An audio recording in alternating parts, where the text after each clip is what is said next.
I'm Turk Strongman at Thuranki Ramacharaka. Thank you for selecting this video on Taoism and Confucianism, dancing around. Before I continue, if you have not yet subscribed to this channel, do me a favor, please.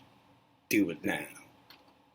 While at it, activate the notification bell feature for new uploads. You may also now give this video a thumb up, lest ye forget to do so later. Comment courteously below. Taoism and Confucianism, dancing around, circling around each other like yin and yang themselves. Taoism and Confucianism represent poles. As poles, they exist as parts of a unit, the indigenous religious complex of China. While it is tempting to visualize poles as the ends of one straight line, in the case of Taoism and Confucianism, this linear picture is inaccurate, it being static, facing, penetrating, and dancing about one another. That is their dynamic. Taoism and Confucianism, two partners, one waltz. Esoteric and exoteric, one thought. Taoism and Confucianism, one religious dynamo. To understand the dance, we must observe the partners and their moves. How do Taoism and Confucianism complementarily oppose each other? We will first observe Confucianism, the exoteric pole. Arisen in answer to the social anarchy, the interminable warfare, and unrestrained horror following the collapse of the Zhou dynasty's ordering power, Confucianism's emphatic power is deliberate social tradition. The shift from spontaneous to deliberate tradition. The Zhou dynasty was spontaneous. To deliberate tradition requires powers of critical intelligence. A people must first decide what values are important. Moral ideas are then driven into the people by every possible means. Every detail is accounted for. Social structuring dictates the correct, deliberated way, Li, for every interaction. The social and moral concerns of Confucianism make humanitarianism the theme of Confucian thought. No one is an island fits well into this scenario, for the self is a center of relationships. It is constructed through its interactions with others and is defined by the sum of its social roles. The highest of moral standards vertebrally stand as the living skeleton of all social relations, with human-heartedness, Gen, as the central fiber and as the principle transmitted through that fiber. The Confucian project's principle exists as an extreme in social splendor. Confucianism's social drive makes it highly outward, superbly exoteric. But Confucianism does embody an esoteric element. Before moving to that element, how is Confucianism's esoteric partner, Taoism, moving in response to Confucianism's social footwork? I believe that it is keeping Confucian feet from getting glued to the patterns on the dance floor. Now, this response works on two dimensions: opposition and complementarity. First, the oppositional dimension. Whereas careful social patterning is the way of, the way, the Li, of correct action in Confucianism, the way of the universe, the norm, the rhythm, the driving power, the te, in all nature, the ordering principle behind all life, the Tao. That is the way in Taoism. Human life lived in mesh with the Tao is the way human life should be lived, in pure effectiveness and creative quietude. Wu Wei.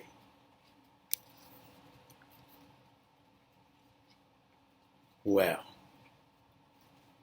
the Confucianists blaspheme the whole natural order by contriving their own. They single out and rigidify every move. It's phony, never work. First empty the mind of all structural contrivances, then every move will be added unto thee. That's what the Taoists would say.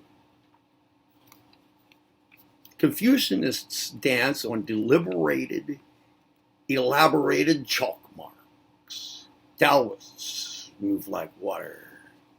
Funny, I picture the Confucianists continually laying down new chalk marks, while the fluid-like Taoist continually washes them away.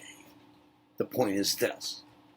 Confucianism is a system of premeditated social patterning, which, if unchecked, can commit the premeditated murder of the human spirit's freedom. The natural check, naturally, is Taoism. Taoism loosens up the dance. But wait. To this charge, Confucianism has a human-hearted social defense. Unstructured flow does not hold anything together. Unstructured flow neighbors chaos. If things get too loose, individuals will go haywire. If individuals go haywire, society will crumble. Down, down, destruction. If the feet get too haphazardly churning up the dance floor, next thing the floor will be all churned up with splintered holes, disintegrated. Who knows what that could do? The Chinese know. Perhaps memories of the period of warring states and the social anarchy that followed the close of the Zhou dynasty well up. The state of affairs would be an unswerving, impenetrable randomness. And that brings out the second dimension to the Taoist response, the dance itself. While Taoism and Confucianism oppose each other, they also complement one another. Without that dynamic dual relation, no dance exists. You cannot waltz without a partner. While the Taoist partner listens to the music of nature, the Confucianist partner oversees social operation as planned. The combination is a good one, planned by humans and nature, in nature, in response to social and natural needs. The Taoist in me had been listening to the music of nature. Everything has a natural rhythm, and I was part of it.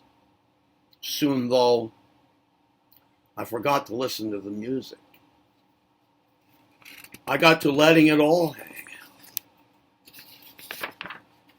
Why not? It was nice out. I got more and more into the hanging and less into the listening. To go wild with metaphors, it came about that I nearly hung myself with everything hanging out. The only structure left was the noose I had let fall around my neck.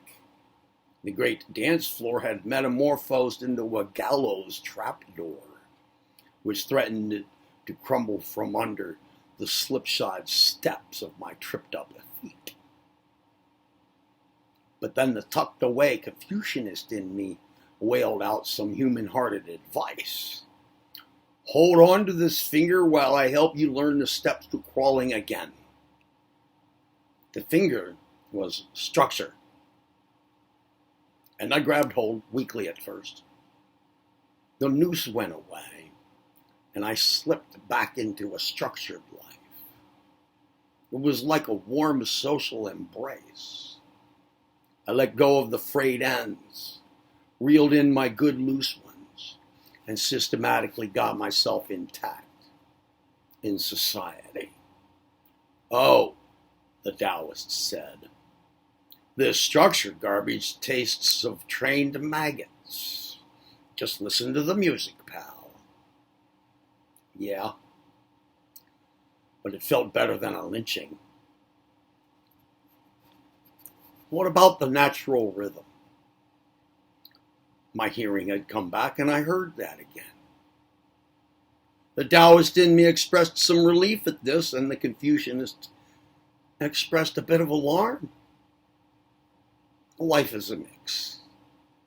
Life is a dance, around and around, forward, up, and beyond. Well, the Confucianist in me kept working things out. But I went and got too structured.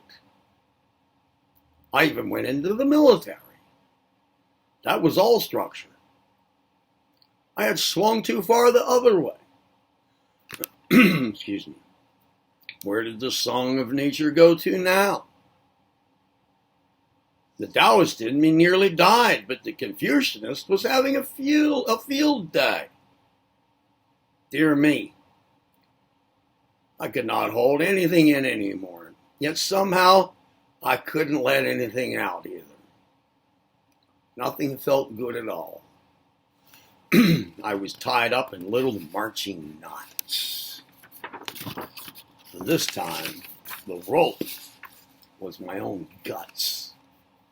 My guts wrapped around my spine. They're making a 13-wrap knot noose. Not again, another one. My heart and mind were getting squeezed out into the salty cold. How ignorant, the Taoist said, that unchecked Confucian. See, I told you it would never work. These extremes have a meeting point. The point is where the extremes work together. I believe we can call this point the dilution of opposition and unity. What is interesting, and I am certain that this also holds for Confucianism and Taoism in the Chinese religious complex, is that the one side keeps the other alive in a structured flow. These two sides of the same coin balance each other in a very healthy and vital way. The trick is in learning how to spin the coin. Both sides must catch equal light. That is learning how to live. Turning both sides to the light. That is learning how to dance. Neither partner should get blocked into a dark corner. Confucianism arose from the intense need for structure. So Confucianism is intense structure. It fits that Taoism should come along, complementarily opposing. As demonstrated, Taoism has little to do with the exoteric emphasis of Confucianism. Taoism is the esoteric pole of Chinese indigenous religion. But Taoism does embody an exoteric element. But before moving to that element, there awaits the observation of the esoteric element in Confucianism. If Zhen is the ideal relationship between human beings, Chun Tzu refers to the ideal term in such relations, the superior person. Roughly, two superior persons have one human-hearted relationship. Two Chun Tzus, one Zhen.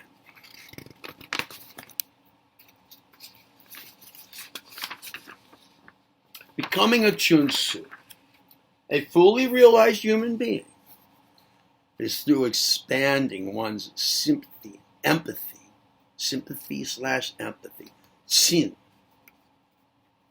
indefinitely.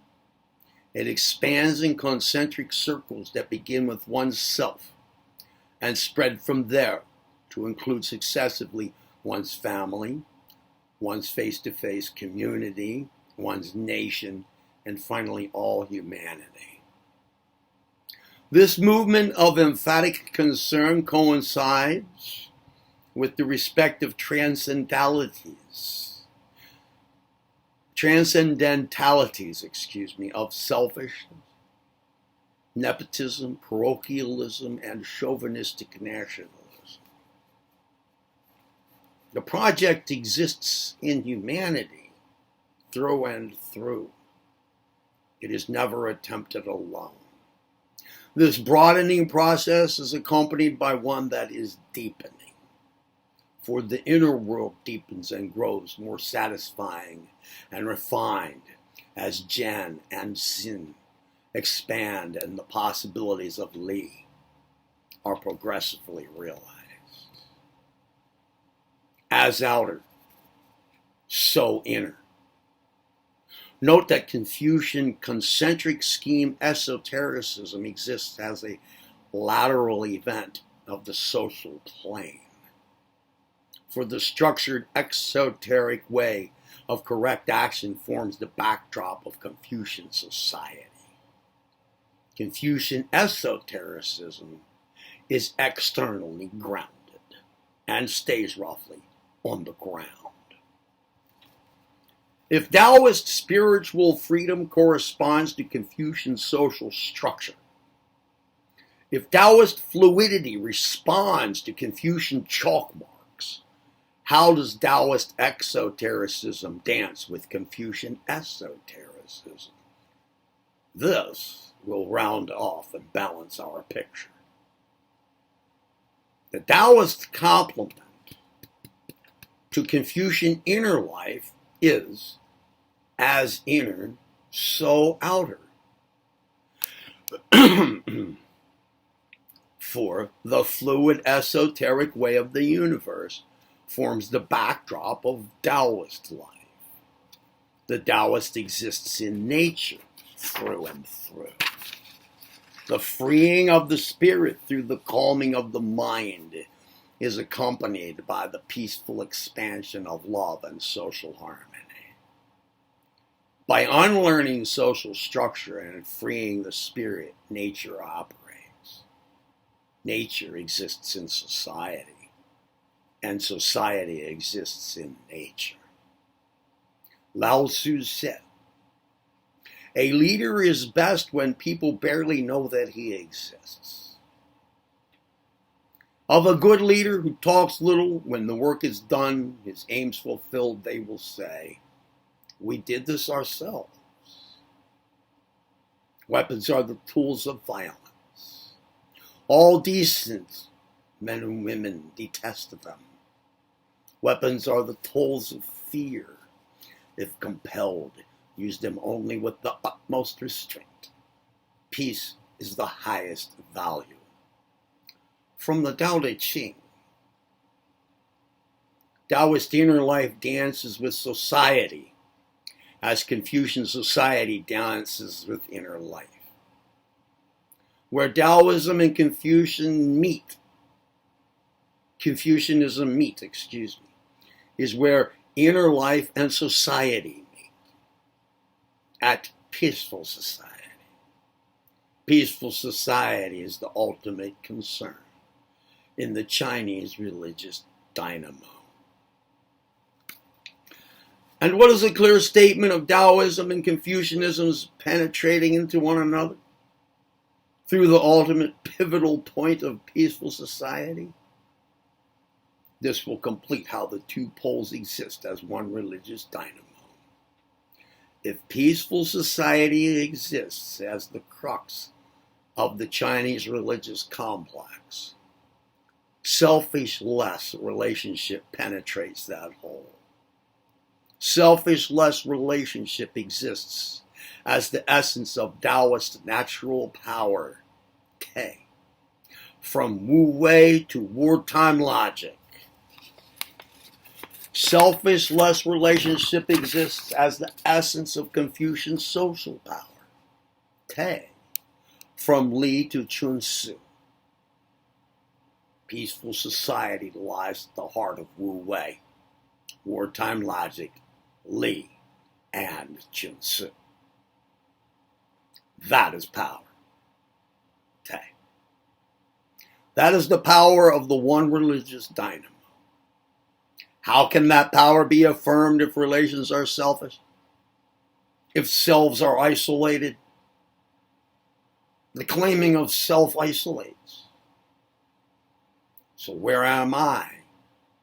What am I doing? I exist in the dance, dancing within and without. Within and without circle round each other like yin and yang themselves.